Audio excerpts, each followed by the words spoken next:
An Amiga 600 which came in today, which looks like, well, see for yourself. So this is sad Amiga 600, and sad is not just sad, but it's also sad because this thing is just a ball of dirt. On a different note, take a look at this machine, which is, wow, dirty as Harry. Things are rattling inside.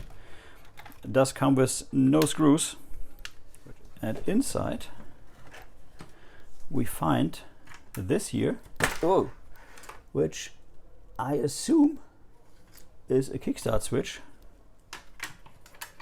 and this a rather open drive, and I didn't get any further down.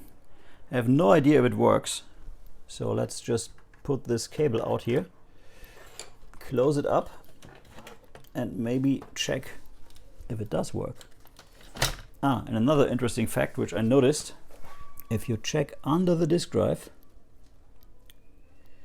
you can make out that there is actually a disk below the disk drive.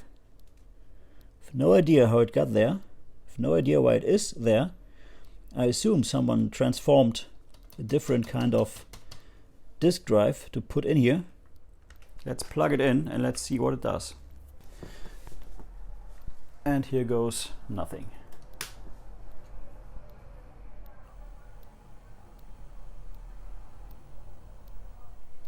Yeah, and it's pitch black. So that switch here is completely caked in, does not do anything. So it could totally be that the machine works, but that's just a short or something in the kickstart selector. I guess it's a kickstart selector, but chances are, you can see my hands are dirty already just from touching this one machine here. Yeah, so we will take a look and try to repair and refurbish that Amiga 600,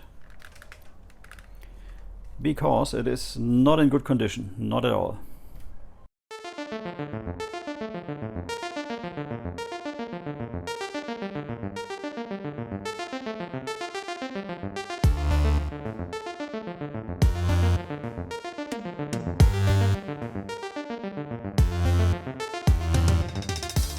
Back again with the Amiga of dirtiness, and I already cleaned the mouse. No retrobriding yet, because that thing was just very dirty and ugly.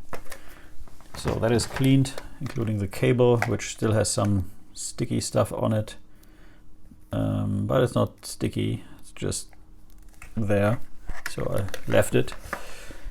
Okay, since this machine has no screws whatsoever, we can just open it up. And I already took out the hard drive cage. And as you can see, there's just a plain disk drive. There's a top cover missing. Here's, I guess, a kickstart switcher. Yeah, it's all very cramped in here. I have a bowl for the keys. So we will really do a complete disassembly of this machine, cleaning, and I guess even retrobriding. Okay, so let's get going. To disassemble this Amiga, we have to take out the ribbon cable, which is always fun. We have to take out the drive, which is screwed in here, and from the underside of the cover of the case. As you can see, all except for these noses are broken off.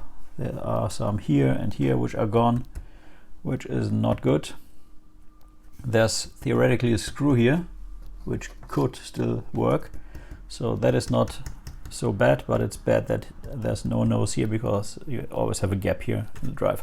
And we will finally get the reveal from the last video what kind of disk is below the disk drive. I haven't taken a peek or anything, so we will do this together. So let's disassemble this, And first order of business is to get a screwdriver and to lift this. Let's first disconnect the drive, just for fun. Okay, it's still screwed in, so we will take this out in a minute. But we can now better reach this white thing, which we have to lift. So now we have at least two halves, and we can first take care of the top half. So to get the keyboard out, we just push these two clips here, and the keyboard should come out. Clip number one, clip number two. Thank God this is not super brittle, so actually can live. And you have to push on the keys here to get this out. You have to put this through here. This is a little LED board which is held in by just one single screw. Let's take this out. And then you can see all that gunk down here. That is not cool. Not cool at all. Okay. Seems to be in good condition otherwise. Nothing broken. This is a spot where stuff often gets broken, so that is good. It's not broken. These are in okay condition. These tabs are good. That is good. Screw holes look okay-ish. Okay, nice. So disgusting. So now, there's some very heavy rust down here. Thank God it's only on the outside. Yeah, so let's, I guess, disassemble this keyboard, but I need something to put the springs in, because we do have some.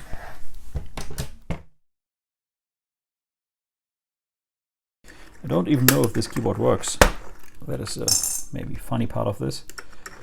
So maybe I clean this and that doesn't work, but if it doesn't work, that's not a big deal, because this kind of keyboard only is pretty much a panel with switches, because all the logic, other than in the Amiga 500 keyboards, where the logic is in the keyboard, in this little controller board, which is on the top right side of the keyboard. All the logic for these keyboards, the 600 and 1200, is on the board itself, so on the main board of the computer. So these are just dumb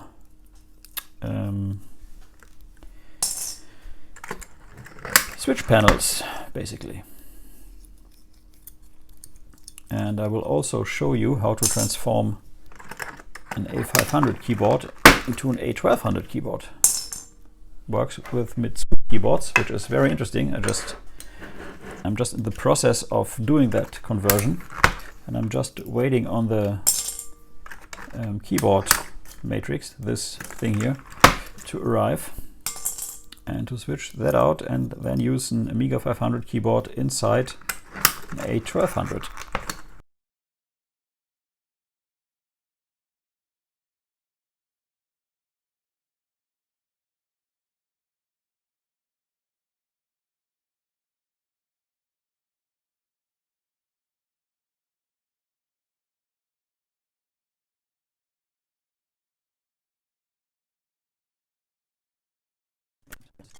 Okay, so that is the state of this keyboard. Let me just go and dust this off and give it a little clean and get these keys soaked in soapy water. Oh, that is some blackness there. Okay, I'll be back. Okay, dusted this off, and now I try to scrap this away a little. Some of this stuff is now on the board here. You have to give this a good clean.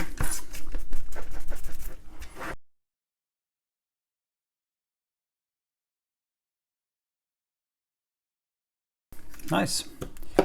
Okay, so that is Oh, I have to clean this thing up here. And so that part is done for now. We'll wait for the keys to, oh, I have to put them in water still. Keys to be cleaned and retro-brighted, and then we will put that keyboard back together. So next I will clean this top half of the case, but maybe I will first take the rest of the machine out of the case. Okay, so I can clean the top and bottom half. So now we can reach the final metal tab here. It's possible that there's more under the drive, so let's maybe first remove the drive, and finally, oh, there's just one screw here. As you can see, there should be two here and here. So let's see what's below the drive. And we have that tab down here, which we have to unscrew.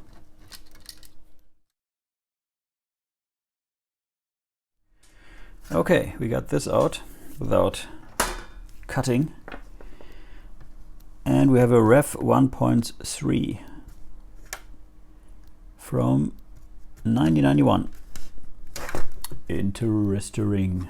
So this is, I would say, officially a kickstart switch. We even have some kickstarts in here, which is kickstart 2, and I have no idea what kind of kickstarts these are. So it's not screwed in, it's just sitting really tight here. Okay, now we go that way.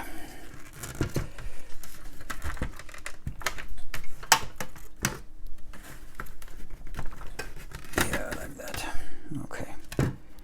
With a little force. Nothing broken. So now I can finally wash this whole thing, which is just a sticky, dirty, ugly mess. And I'll be back in a minute. So just for comparison reasons, let's put this here so you can see how it looks now. It's really ugly and dirty.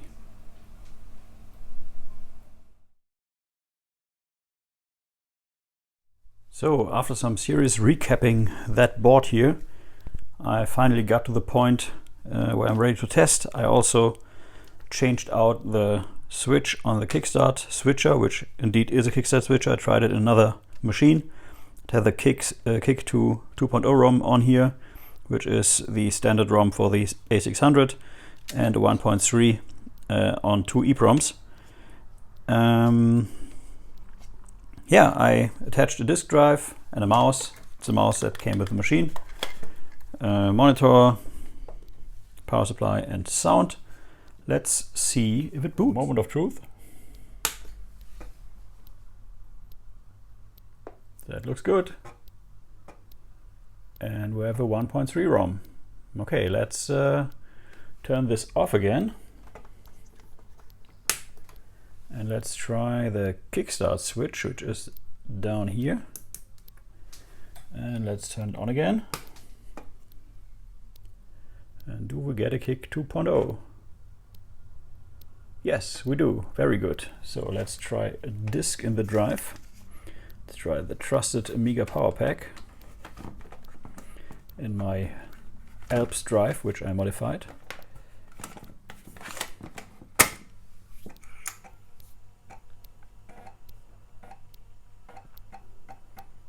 It's loading, and we have a mouse cursor. Nice.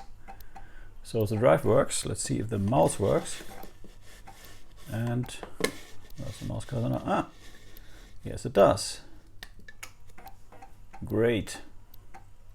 So in a minute there should be sound. Let's see if the sound works. I'll turn this a little louder. It might be too loud.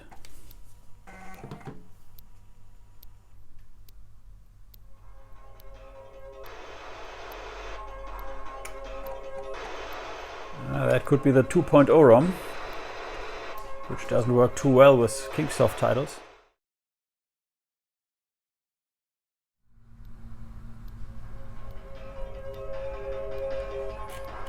Okay, now the sound is good again.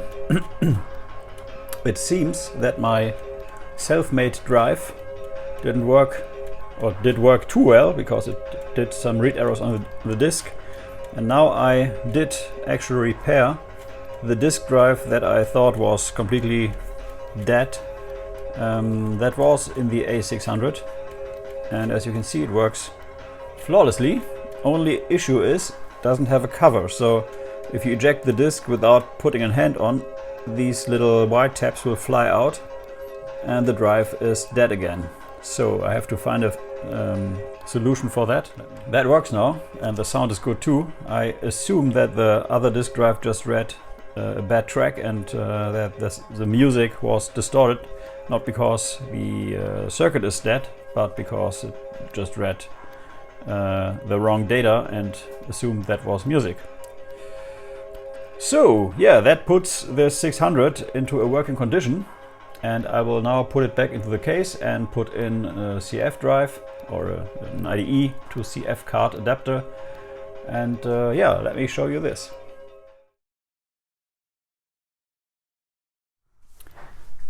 So the first order of business is to put the board back into this metal housing, because this metal housing also is the backside of the case.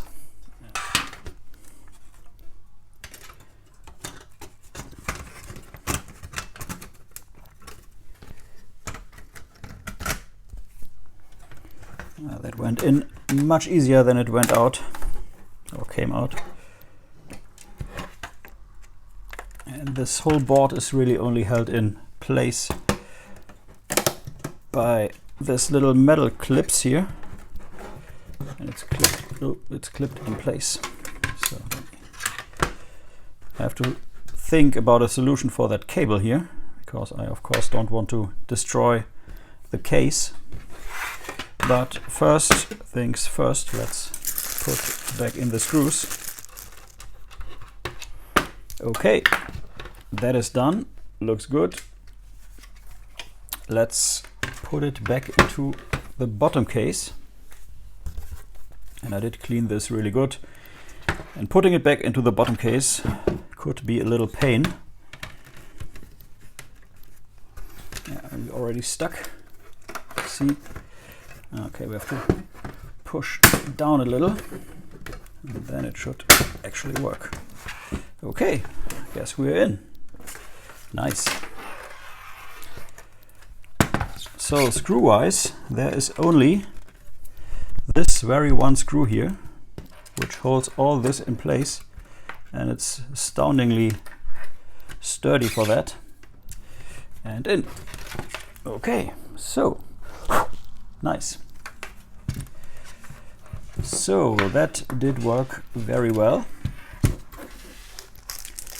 Now let's put in this little CF adapter, and normally these come with a cable, but I opted for one without a cable, because then you can just plug it in and it's all in one place. Here's pin 1 and here's pin 1, so it goes like this, and it's just pure plastic plus a little 2 pins here. So I will probably put some electrical tape on the bottom. That should work, and that way I don't have all these plastic bags or whatever you use for that, or have to print a 3D printed tray or anything like this. It's just plugs in there nicely. Yeah, and just like that we have a hard disk. Nice. That actually just lies in here. It does have a plastic piece underneath so that it doesn't make any contacts. Let's just leave that like this for now.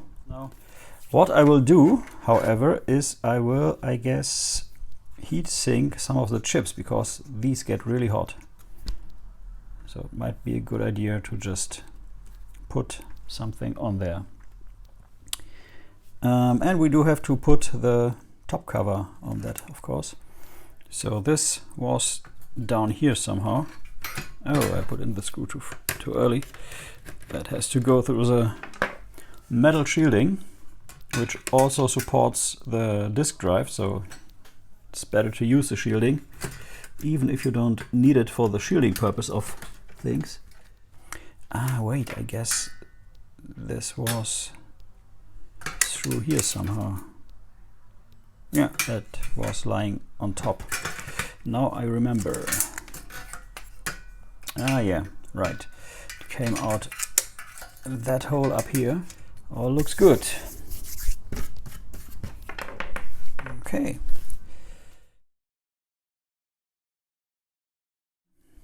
This drive set in here,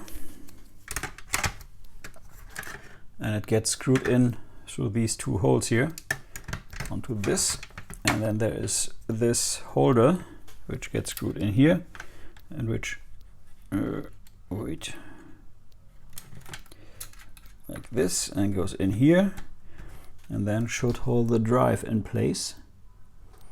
And there was a disc underneath to keep that in place, and I removed the disc, so interesting if this will still work. But there still is the matter of the missing cover and the missing eject button, because there's none. I might have a solution for that, because I have a spare one. Just not sure if it works for this drive. So this goes in like this, and then you connect power, and beforehand you connect this down here somehow. Yes, that's correct. And then this.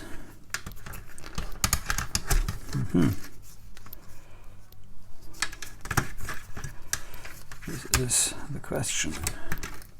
Let me screw this in and see. Quite some tension here.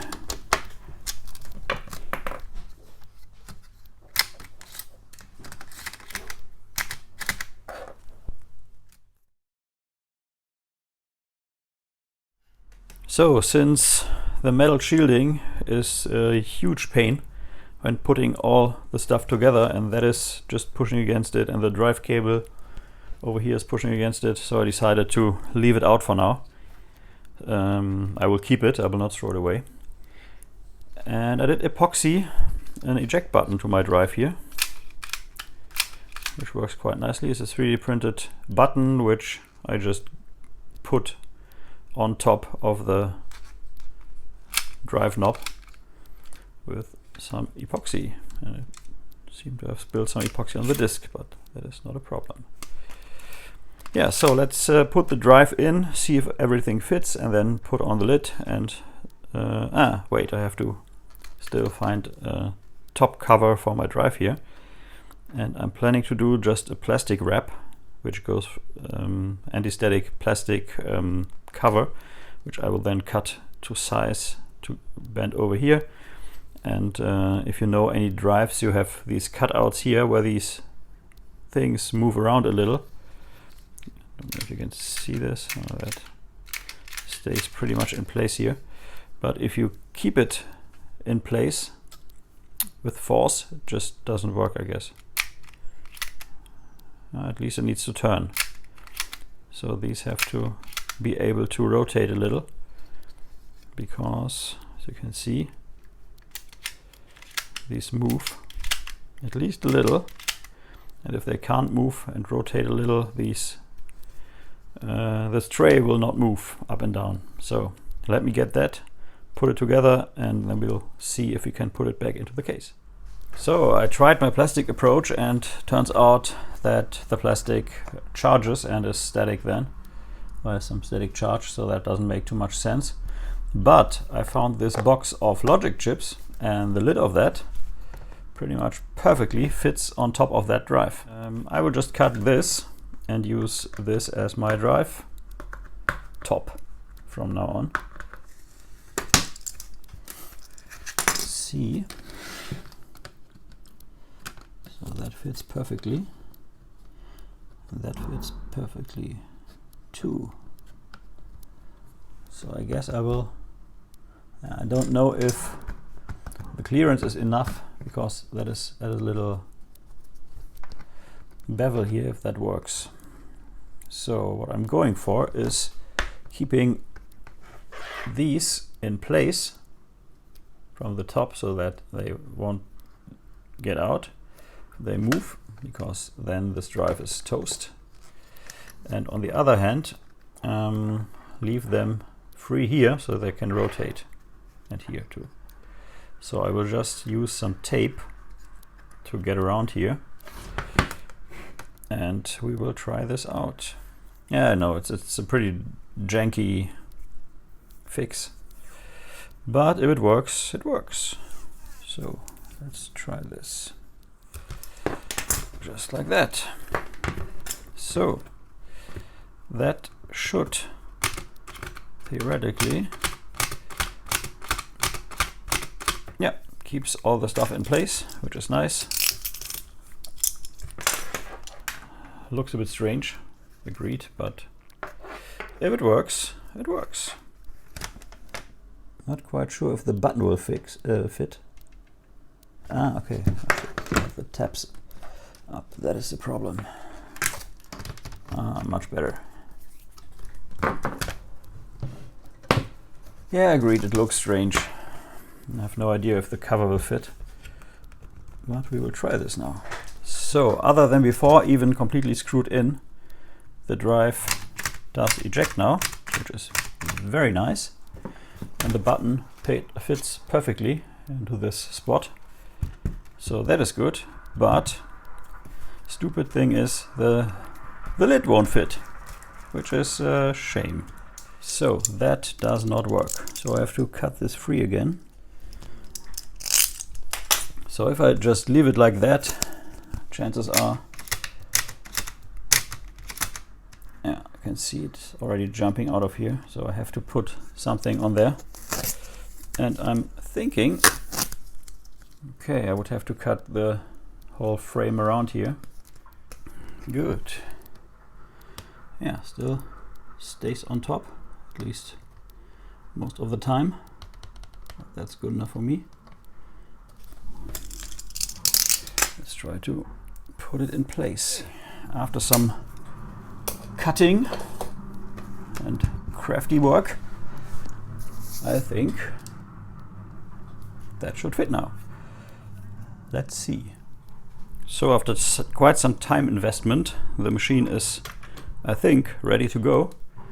It's all cleaned. It's still yellow. Yes, it is. This drive works again. Machine boots, I hope, still.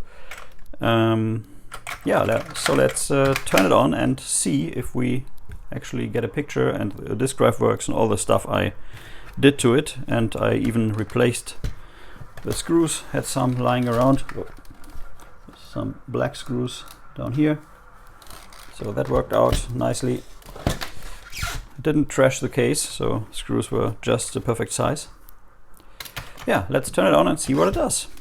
So let's power it up.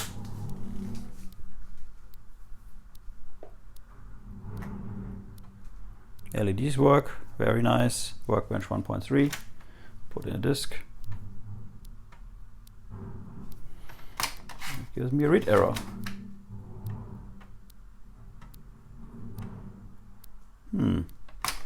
That's not good. Did I actually delete one of my disks? Let me see. Let's put in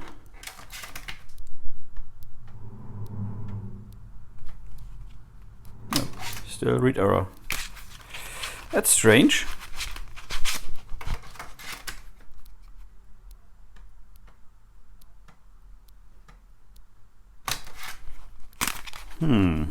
Okay, so it seems this video is not yet over. So it's a few days later now, and as you can see, some things have changed. I did extend this cable here because it was tearing off all the time, so I was sick and tired of soldering, and I just extended it so that I at least can grab it correctly. I had to remove this drive because I found out why this works and doesn't work occasionally. It's because of this. And this wheel presses onto this cable, which pushes up, and then the drive just doesn't work. So I tried my other drive, which was one of these modified black Alps drives, and I was an idiot about it, and I used this cable, which has no keying in it, and yeah, the cable was correct on this side, but I accidentally put it in, like, I guess this on this connector, because I was used to on the A500, but on the A600 the connector is turned around. So I pushed 12 volts into the 5 volts line, and the drive gave a squeaky noise and died. So one of my Alps drives just vanished into nothingness, and I had to grab another drive. And since I didn't have another Alps drive, I just picked this NEC drive, which is an FD1231H from 2007. And I did convert this one. And lo and behold, it works. As long as I don't put in both screws and really tighten them, it works. I just 3D printed another eject button because that is ridiculously short on that drive, and I can't even reach it like this.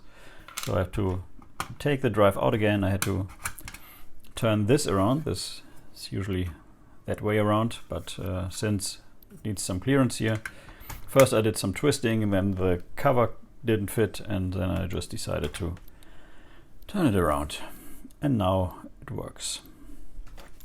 So let's take the drive out again. Man, this machine took much longer than expected, and not in a good way. That screw was barely in there, and that is tightened, because if I do this, the drive doesn't work again, which is really shitty. I don't know how Commodore got away with this A600.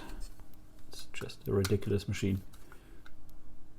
So here's my handiwork of turning this into an Amiga drive. I will put a link in the description below. And this should now fit onto this, which of course it does not. Yeah, it's a few millimeters too small. I can get it on there, but I'm not sure if the bottom part fits. No, of course not. Okay, so all I managed to do is get this drive sticky. That's nice. Let me see if I can cut this with my little knife here.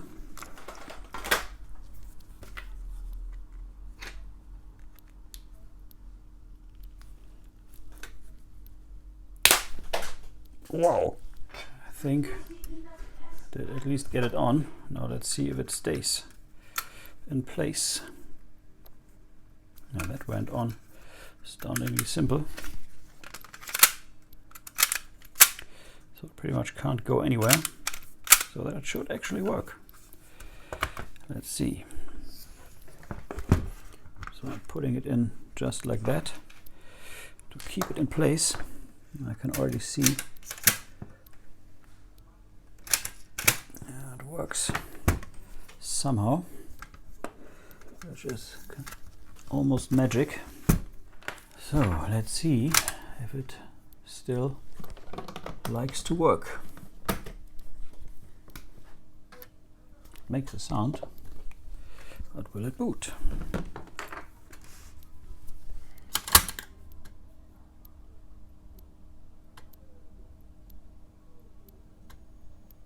No, it does not.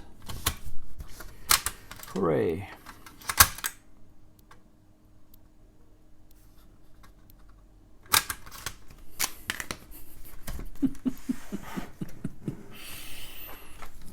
It is just absurd.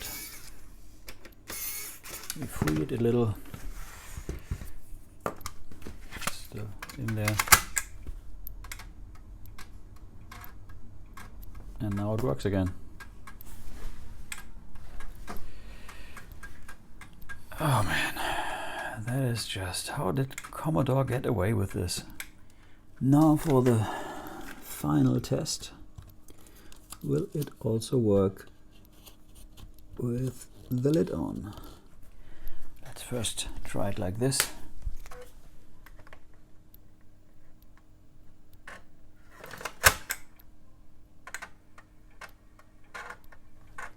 It still works. I'm gonna cry.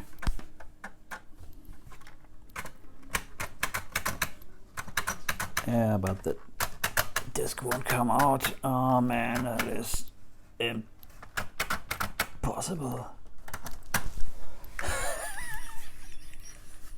Can't take it anymore.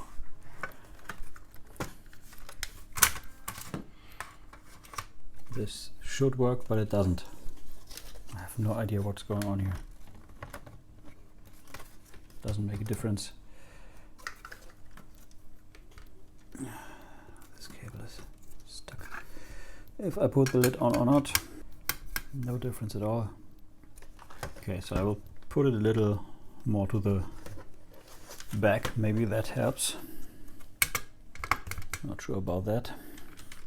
But this is a normal disk drive. I mean, how can this not fit?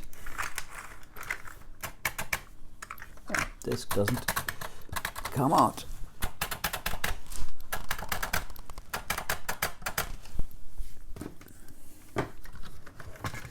But it does if I take the cover off. How can that even be?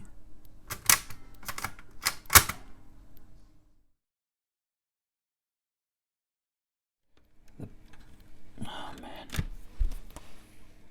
The eject button doesn't fit into that hole. See? That's way too high and way too... So I can either cut the case, which I will not do, or cut this button, which I will do. So it's the next day again, and after a period of time that felt like Satan crawling up my rectum, I finally managed to cut off this little corner there so that I can insert a disk and I can eject a disk, and it does load, and it is closed, and it is screwed together, and it's just a working A600.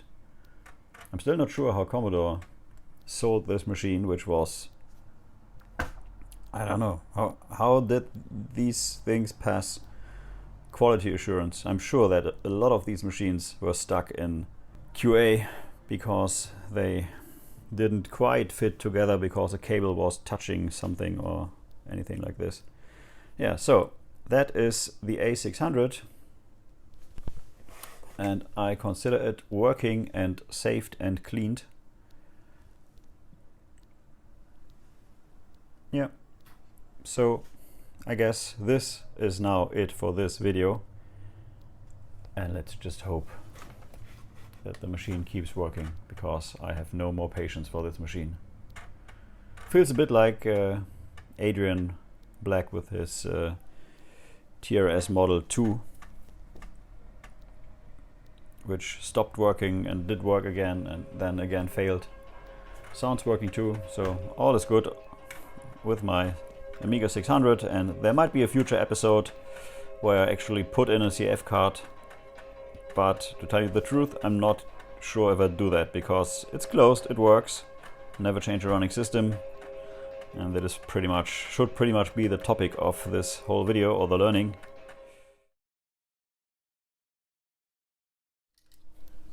And it is. It's another Atari Utilities disc. What the? I don't get it. I now officially got more Atari discs with this machine than Amiga discs. Thank you for watching. Retro is the new black. If you are new to the channel, please like and subscribe. If you like the video, please share. Every like, share, and comment helps a lot. Until next time, bye-bye.